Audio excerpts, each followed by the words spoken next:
บริษัทพลัสโกลาวค้าออกค้าเข่าจำกัดผู้เดียวลงติดตามเบิงสวนกาแฟของกลุ่มชาวสวนที่ใส่ผลิตภัณฑ์ปุ๋ยเก่าเกษตรนาโนวันที่26มิถุนายน2025บริษัทพลัสโกลาวค้าออกค้าเข่าจำกัดผู้เดียวและลงติดตามเบิงสวนปลูกกาแฟของกลุ่มชาวสวนที่นำใส่ผลิตภัณฑ์ปุ๋ยเก่าเกษตรนาโนโดยมีทานบุญทงผาพรผู้อำนวยการบริษัทพลัสโกลาวมีคณะบริหารงานของบริษัทและบรรดาลูกค้าประจำและตัวแทนจำหน่ายพร้อมด้วยชาวสวนที่ใส่ปุ๋ยเก่าเกษตรนาโนซึ่งการลงติดตามเบิงสวนกาแฟของสเก็ตฟาร์มซึ่งแมนตัวแทนกลุ่มชาวสวนที่นำใส่ปุ๋ยเก่าเกษตรนาโนและได้เข้าเบิงสวนกาแฟที่ปลูกมาได้9 เดือนซึ่งจากการลงติดตามเห็นว่าต้นกาแฟจะเริ่มเติบโตไวกว่าต้นกาแฟที่บ่ได้นำใส่ปุ๋ยเก่าเกษตรนาโนโดยเห็นว่าระยะเพียง9 เดือนต้นกาแฟบางต้นออกมาให้เห็นฐานสเก็ตเจ้าของสเก็ตฟาร์มตัวแทนกลุ่มชาวสวนเล่าให้ฟังว่าตัวเองและชาวสวนจำนวนหนึ่งได้เริ่มทดลองนำใส่ปุ๋ยเก่าเกษตรนาโนมาได้1 ปีและปีนี้เป็นปีที่2ยอมรับว่าปุ๋ยเก่าเกษตรนาโนถือได้ว่าเป็นปุ๋ยที่เหมาะสมกับต้นกาแฟแท้จริงซึ่งจะเฮ็ดให้ต้นใหญ่ไวแข็งแรงและให้หมากไวเพียง9 เดือนหารปีหนึ่งกาแฟจะเริ่มให้หมากนอกนั้นจากทดลองนำใส่กับต้นกาแฟปลูกใหม่แล้วยังได้ทดลองกับต้นกาแฟเก่าอายุ15 ปียังเห็นว่าได้ผลดีต้นแตกแหนงไวแข็งแรงให้หมากดกแต่ต้องใส่ให้ถูกวิธีและเทคนิควิชาการเพื่อให้ได้รับผลผลิตตามที่ต้องการนี่เป็นอีกหนึ่งทางเลือกของเกษตรกรเว้าเฉพาะกแม่นชาวสวนกาแฟเจ้าในนามชาวสวนหรือว่าเป็นตัวแทนหัวหน้าของกลุ่มชาวสวนเนาะผู้ผลิตกาแฟเนาะมื้อนี้เฮาก็สิมาเสนอเรื่องการเฮ็ดสวนเนาะที่ว่าเฮ็ดถูกตามวิธีการหรือว่าเฮ็ดตามหลักการที่ได้มาตรฐานเนาะแต่ว่าสิ่งที่เฮาเฮ็ดผ่านมาก็เฮ็ดหลากหลายรูปแบบเนาะโดยเฉพาะที่ว่าเฮาลองผิดลองถูกแหละปุ๋ยบ่ว่าจะเป็นปุ๋ยมาจากโรงงานใดๆก็ตามเฮาก็ได้ลองหมดเนาะเพราะเป็นชาวสวนเนาะหลังจากที่เฮาเฮ็ดหลายปีจนมาฮอดจุดหนึ่งเนาะที่เฮาได้ฮู้จักนั่นก็คือเป็นปุ๋ยเก่าเกษตรนาโนเนาะก็คือเห็นเนาะสวนของเฮาปลูกนี่9 เดือนก็ว่าไล่ปีนึงเนาะผลตอบรับก็สิประมาณนี้เนาะอันนี้ว่าเบี้ยตอนที่เฮาปลูกก็บ่ได้งามพอปานใดเนาะแต่หลังจากที่เฮามาปลูกแล้วก็เฮาก็เห็นผลเนาะต้องลองเนาะบ่ลองบ่ฮู้เนาะคือเฮาก็จะลองเป็นปุ๋ยเม็ดน้ำเนาะแล้วก็ปุ๋ยซีดเนาะคือตอนส่วนที่เฮาใส่นี่อายุนี่9 เดือน5 ปีนึงนี่เฮาใส่ก็สิใส่ตามหลักการเพิ่นบอกเนาะให้ขุดให้พังดินเนาะตัวนี้เฮาใส่ปุ๋ยแค่เทื่อเดียวเนาะแล้วก็ซีด2 เทื่อเนาะแต่ว่าเฮาก็ลองเนาะส่วนที่เฮาใส่บอนที่ว่าเฮาใส่หน้าดินบ่เฮาบ่ถมนะบอกกับว่าเฮามาซีดเฮามาผสมปุ๋ยอื่นมันก็รู้สึกว่าตอบโจทย์บ่อยากดีเนาะแต่ถ้าเฮ็ดตามหลักการวิชาการหรือว่าทาง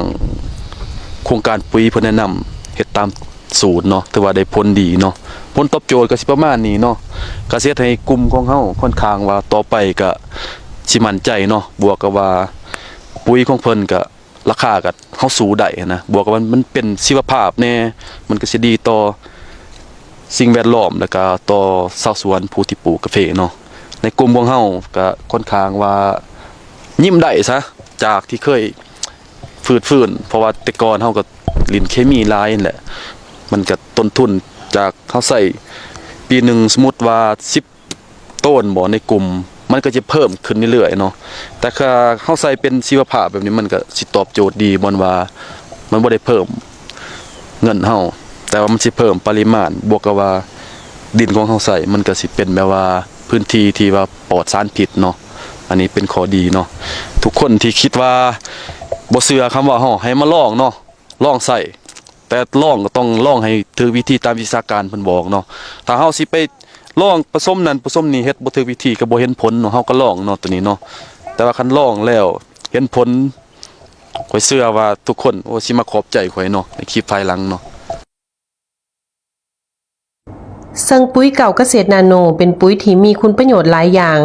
ใส่ได้กับพืชทุกชนิดเป็นปุ๋ยที่ให้ประโยชน์กับพืชหลายกว่าปุ๋ยทั่วไปเป็นต้น ใส่เพื่อปรับปรุงดินให้มีความสมบูรณ์ช่วยเพิ่มผลผลิตให้หลายขึ้นช่วยบำรุงหากบำรุงต้นบำรุงใบและอื่นๆนอกนี้ยังช่วยเพิ่มพูนผลิตผลเพิ่มผลกำไรให้ผู้ผลิตและประหยัดต้นทุนในการผลิตของชาวเกษตรกรนำอีกด้วยอายุการก็อยู่ใน15-16 ปีแล้วเนาะแต่ว่าเฮามาตัดแต่งเนาะตัดเงาใหม่แล้วก็ใส่ปุ๋ยเก่าเกษตรนาโนเนาะก็สังเกตได้ว่ามันเฮ็ดให้พื้นที่ดินของเฮามีควายขี้กระเดื่อนเนาะตัวนี้สำคัญมันสร้างจุลินทรีย์ซะเฮ็ดให้ดินดำเมื่อก่อนเนี่ยปลูกแต่ปี2เท่าใด2005บ่หรือว่าอายุการประมาณ5ปีเนี่ยเฮาเล่นเคมีหลายนี่มันดินนี่กระดันนะดินนี่แข็งหมดก็ว่าจนได้ปลาแหละปลาถิ่มซ้ำมันสิพื้นโตเนาะดินเฮาสิปรับปรุงก็ใช้เวลาหลายสมควรแล้วก็ต้องเฮ็ดเป็นปุ๋ยหมักหลายๆอย่างแหละแต่ก็มันยังศึกษาเสียเวลาเฮามาเจอปุ๋ยที่ว่ามันได้มาตรฐานบวกกับว่ามันเป็นปุ๋ยชีวภาพของเพิ่นเนาะเฮาสังเกตเฮาใส่แล้วเห็นผลเนาะค่อยใส่2 ปีข้อยกำลังตีว่าปีต่อไปนี่ดินสิเป็นแบบนี้เลยก็ว่าปีสิมานี่ข้อยสิบ่ใส่แนวอื่นน่ะนะข้อยเห็นแล้วว่าต้นทุนมันก็บ่แพงแล้วกลุ่มพวกเฮาก็เริ่มสิเอากาแฟไปประกวดทุกสายพันธุ์เลยแต่ว่าผู้ใดสิมาซื้อกาแฟเฮานี่เฮากล้าเชิญเข้ามานะว่าเฮาบ่ได้ใส่เคมีมากวดดินเฮาก็ได้เนาะปีแล้วนี่ผลผลิตเท่าไหร่บ่ได้ปีแล้วนี่ไล่ว่าเฉพาะแต่สวนตัวนี้นี่ประมาณมอง15ต้นสวนนั้นแต่ว่าประมาณกี่เฮกตาร์ ดินตัวนี้เฉพาะแต่กติมอนี่ประมาณมองครึ่งเฮกตาร์สวนตัวนี้ ปีนี้เด้ผลผลิตเทียบตามเบิ่งก็จะได้คันปีนี้นี่อย่าว่าทบครึ่งพุ่นน่ะจาก15นี่อยู่ว่า30ซะไหลว่าว่าเฮาเบิ่งตามต้นน้ำหนักก็ได้หมากมันก็สมบูรณ์ก็ที่มั่นใจย้อนว่าเฮาเห็นหมากมันได้เลยนี่ถาดอาหารใบมันก็ได้หมดนับแต่ดินนี่ยังข่อยนี่บ่กล้าใส่ปุ๋ยข่อยใส่เทื่อนึงข่อยฉีดเทื่อนึงข่อยใส่ข่อยย่านมันสิอัวแห้งมันสิหักนี่ยังบ่อยู่คันว่าสมมุติบ่ค้ำเฮามัดก็บ่อยากบ่ได้เลยมันหักเพิ่นมันโอนนี่ขนาดบ่ทันสุกแม่นถ้าว่าชาวสวนเฮ็ดกาแฟได้